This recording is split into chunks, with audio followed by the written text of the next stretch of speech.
रोई रोई कहे ले बझनिया तयाई के सरनिया हो तोहा राजरानियन हो ए मैया हो कब सुनबू बिना ती हमारा बलकवा बिना गोदिया कर से हो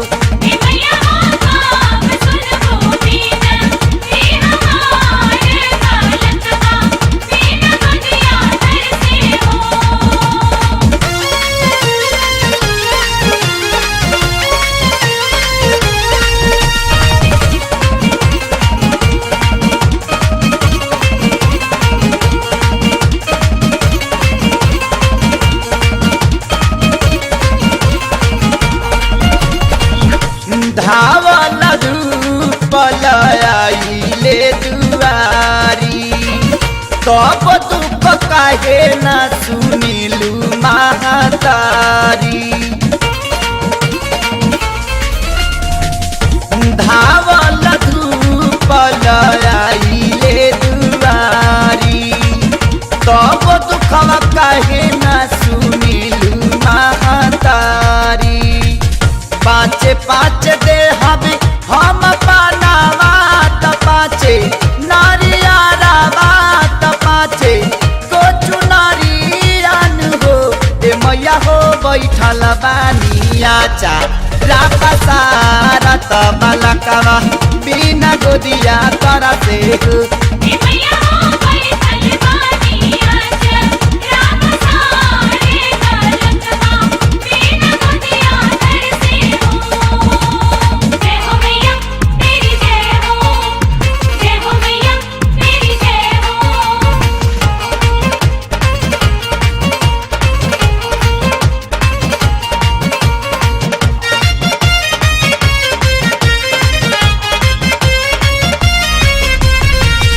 और जी हमार मैया कैला कबूल हो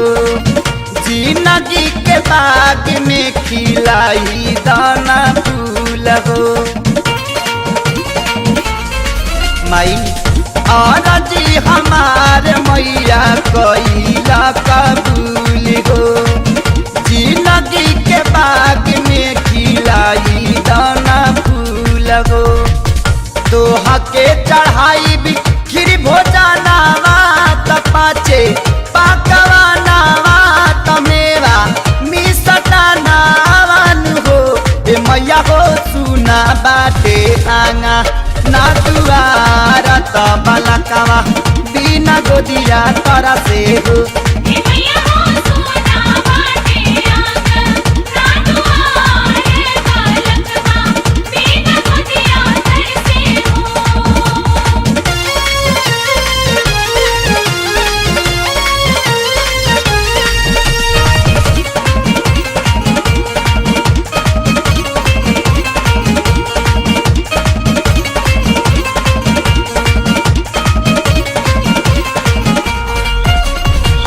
भर नवरात्र तोहर पाठ कराबाई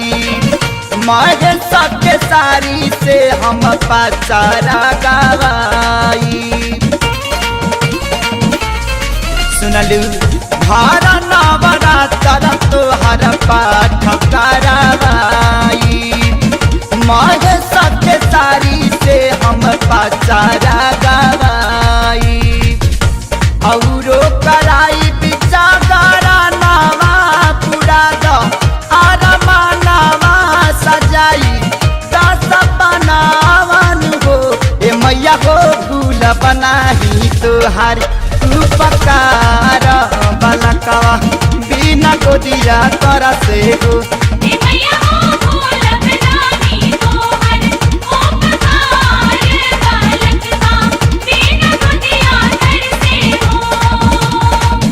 रोई रोई कहे ले बझनिया तयाई के सरनिया हो तोहा राजरानियन हो ए मैया हो कब सुनबू बिना